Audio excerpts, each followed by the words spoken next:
What's up, everybody? It's Micah Abrams, Editor-in-Chief of Digital Trends, and I'm here at CES with Rob Enderle, one of the more influential analysts in the tech space, and also, of course, a columnist on our website.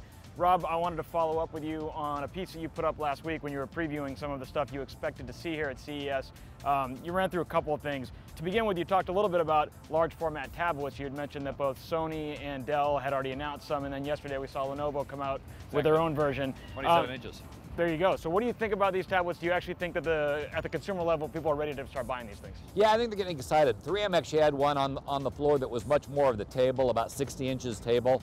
And I think folks really got excited about the fact that they can maneuver the stuff around on the table. It's really a very different experience than your typical tablet, though. It's more along the lines of a big game system, or if you want to play virtual pool or virtual air hockey or something along those lines, it's more that kind of an experience. It's a very different use case. You mentioned that a bunch of manufacturers in China were expecting to be rolling out a lot of product here this year. Yep, You also pointed out that you know, the learning curve is pretty high with this stuff, and it's not the first time we've seen, you know, Asian countries come into this marketplace with big ideas and then really have to spend a number of years going after it. Do you think this is the year that the Chinese manufacturing and the Chinese brands can actually get to the top of that learning curve, or do they still have a ways to go? They still have a ways to go. You know, the only Chinese company that really showed the way was Lenovo. They entered by buying the PC company from IBM, so they gained the expertise in the market through acquisition. They really showcased the way to do this, and here at the show, Lenovo is one of the big stories. We mentioned the larger screen.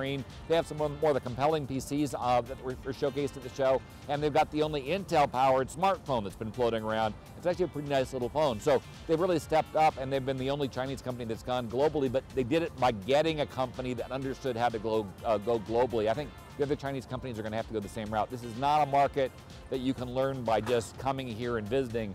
You really have to understand the market any more than anybody here has been able to go to China and just be a hit off the bat either. Right. You kind of have to buy that expertise in country so that you can compete. Lastly, you've been on the ground here at CES for a full day now. We all know what you predicted. What have you seen in the last 24 hours that you're shocked by, surprised by, excited about?